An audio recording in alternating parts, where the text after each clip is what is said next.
समाजात नैतिकता वाढवण्याच्या आणि सुशिक्षित युवा पिढी घडवण्याच्या कार्यात महत्त्वपूर्ण योगदान देणारा घटक म्हणजे शिक्षक.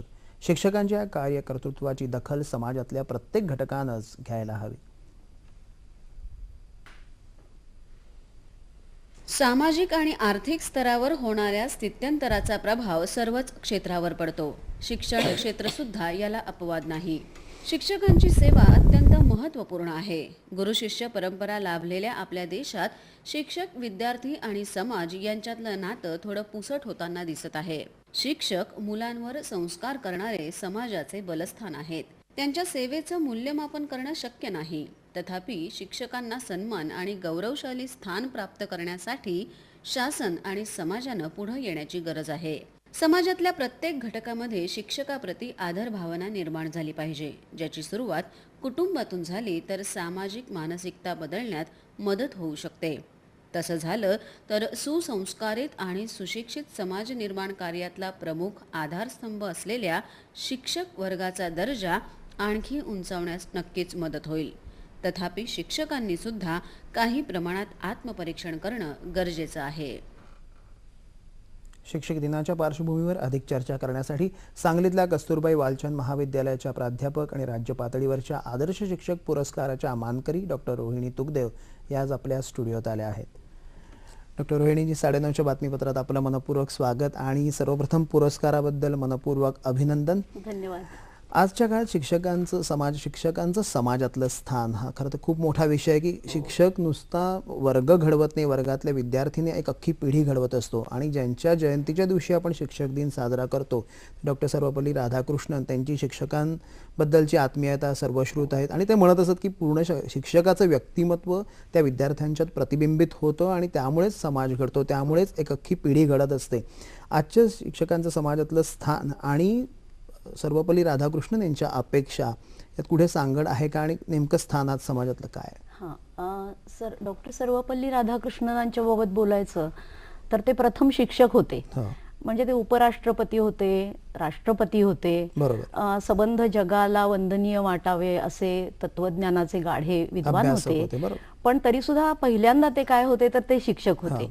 आणि म्हणून तर भारतीय शिक्षण विचाराला एक जे तात्विक अधिष्ठान देण्यात आलं ते राधाकृष्णनांमुळे मिळालं.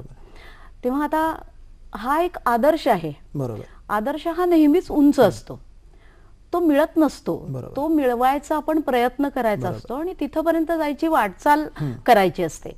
मला वाटतं की स्वतंत्र भारतामध्ये जे शैक्षणिक धोरणं वेळोवेळी बदलण्यात आली, ठरवण्यात आली आणि आता सुद्धा आपण बदलाच्या एका टप्प्यावर आहोत, वळणावर आहोत. हेही बदल घडतायत. हे सगळे त्या वाटचालीचे टप्पे आहेत. तो एक कुठेतरी दूर सूर्य आहे, तो आपल्याला पकडायचा आहे. तो पकडला नाही म्हणून आता आपण दुःख वाटून घ्यायचं कारण नाही. आपण नीट मार्गावर आहे की नाही एवढं जर बघितलं आणि आता आपण त्या मार्गावर आहोत असं दिसत आहे एकंदरीनं. आपले जे विद्यार्थी इथे काम करतायत, परदेशात काम करतायत आणि ज्या प्रकारे आपलं नाव पुढे येत आहे ते सगळं बघता असं दिसतंय की आपण नीट मार्गावरती आहोत. खूप टप्पा गाठायचा आहे हे खरंच आहे. बरोबर. पण कधीतरी आपण पण राधाकृष्णन यांच्यासारखंच मानूयात की कधीतरी आपण तो सूर्य मिळवणार आहोत आणि कधीतरी टप्पा आपण तो गाठणार आहोत. आज नाही आहोत त्या टप्प्यावरती, ही वस्तुस्थिती आहे. पण माझ्यासारखे खूप शिक्षक, मी एकटी असं मी म्हणत नाही, मी त्या सगळ्या शिक्षकांची प्रतिनिधी आहे की माझ्यासारखे खूप शिक्षक मनातून असं ठरवत असतात की राधाकृष्णनांनी ज्या सृजनशील शिक्षणाची अपेक्षा धरली होती, त्या प्रकारचं अगदी अंशभर का होईना काम आपण केलं पाहिजे असं माझ्यासारखे खूप शिक्षक ठरवत असतात. निश्चितच. आणि मुळातच राष्ट्रीय चारित्र्य घडवण्याचं कार्य शिक्षक करत असतात. रोहिणीताई, आपण जर बघितलं की शिक्षक आणि विद्यार्थी याचं नातं फार नाजूक आहे, फार सुंदर नातं आहे की ते. आणि जसं बघितलं 1ली ते 10वी ही जी काही वर्ष, महाविद्यालयात सुद्धा त्याचा पूर्ण वेळ, मॅक्झिमम वेळ आई वडिलांपेक्षा शिक्षकांच्या सहवासात त्याचा जातो. एवढे त्याच्या संस्कारक्षम मनावर परिणाम होत असतात.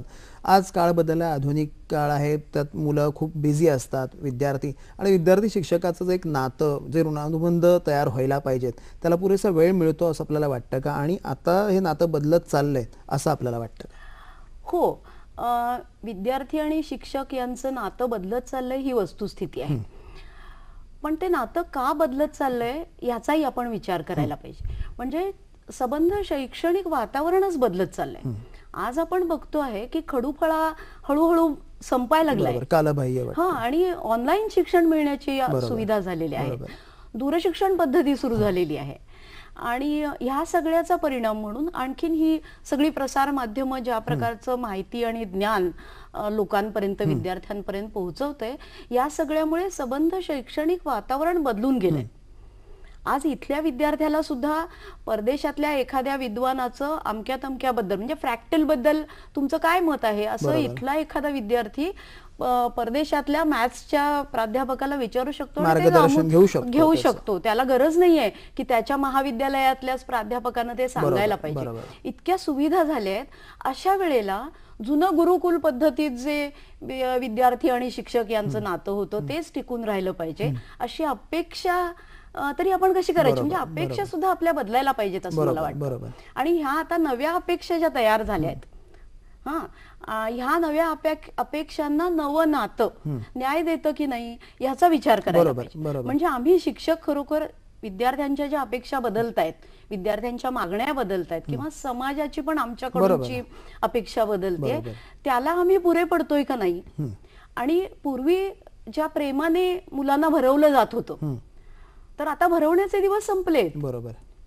मुलं गटागटा पितायत. बरोबर. तर अशा वेळेला मी चमचा घेऊन जाणं मुलाबरोबरकडे आणि मग बाळा रे म्हणून त्याला कुरवाळणं आणि मग शिक्षकांचा आणि विद्यार्थ्यांचा संबंध कसा आईचा आणि मुलाच्या संबंधासारखा आहे असं काहीतरी बाळबोध साने गुरुजींच्या काळातलं. म्हणजे ते वाईट आहे असं मला म्हणायचं नाहीये, ते त्या काळात बरोबर होतं. पण आज बदललेल्या परिस्थितीमध्ये मी माझ्या विद्यार्थ्यांना समुद्राजवळच न्यायला पाहिजे. बरोबर.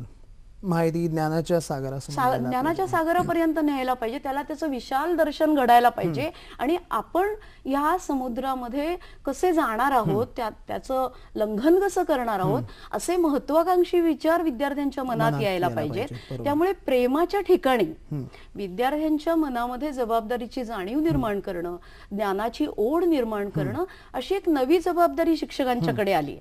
आणि म्हणून विद्यार्थी आणि शिक्षक यांचं जे नातं आहे ते बदललंय हे खरं आहे, पण ते संपलेलं नाहीये. बरोबर.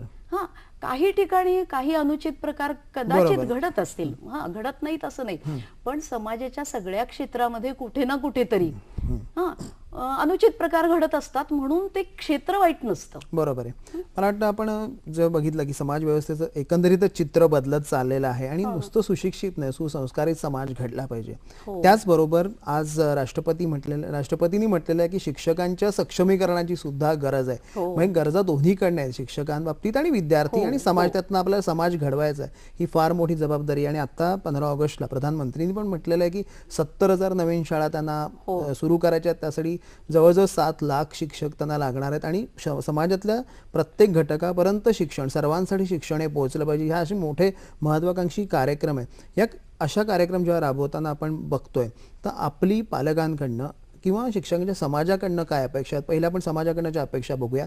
कारण आपल्यावरच ती जबाबदारी नाही, तर ती जबाबदारी पेलायला शिक्षकही समर्थ ठरणार नाही जर त्यांच्यापर्यंत हे सगळं पोहोचलं नाही तर. हो निश्चितच, अगदी निश्चितच समाजाकडून माझ्यासारख्या शिक्षकांना अपेक्षा आहेत. पहिली अगदी प्राथमिक स्वरूपाची अपेक्षा अशी आहे की आम्हाला समाजानं पोटार्थी नोकर समजू नये असं समजलं जातं. तर शिक्षकी पेशामधला हा जो सर्जनशीलतेचा भाग आहे, म्हणजे आम्ही नुसतं शिकवत नाही, म्हणजे मी काय नुसती बालकवींची कविता शिकवत नाही, फुलराणी कोण होती या प्रश्नाचं उत्तर मी नाही मुलांना सांगत, तर मी बालकवी निसर्ग कसा बघत होते ते विद्यार्थ्यांना सांगते. एका अर्थाने बालकवींची निसर्गाकडे बघण्याची दृष्टी मी मुलांना देते. ही जी एक सृजनशीलता आहे, ही सृजनशीलता शिक्षक विद्यार्थ्यांपर्यंत पोहोचवत असतात. हा जो भाग आहे ना, हा समाजाने समजावून घ्यावा. बरोबर आहे. आणि आम्हाला पोटार्थी मानू नये, हे एक. आणि दुसरी गोष्ट अशी आहे की हे जसं आम्ही करतो तसंच विवेक किंवा विवेकाधिष्ठित जीवनशैली कशी असावी हेही आम्ही अनुषंगाने विद्यार्थ्यांना सांगत असतो. म्हणून या शिक्षणाचा आणि परिवर्तनाचा पण एक जवळचा संबंध येतो. आपण केवळ भारतातल्या, महाराष्ट्रातल्या नव्हे तर जगभरातल्या सगळ्या क्रांतींचा विचार बघितला ना, सगळी परिवर्तनं बघितली तर त्याच्या मुळाशी तुम्हाला शिक्षक दिसतील, निश्चितच आहे, निश्चित. आणि म्हणून परिवर्तन आणि शिक्षक यांचं एक अतूट नातं आहे, अतूट नातं आहे. तेव्हा ही जी एक मोठी कामगिरी शिक्षक करीत असतात, त्या कामगिरीला समाजानं मान्यता द्यावी आणि पोटार्थी शिक्षक असं आम्हाला म्हणू नये.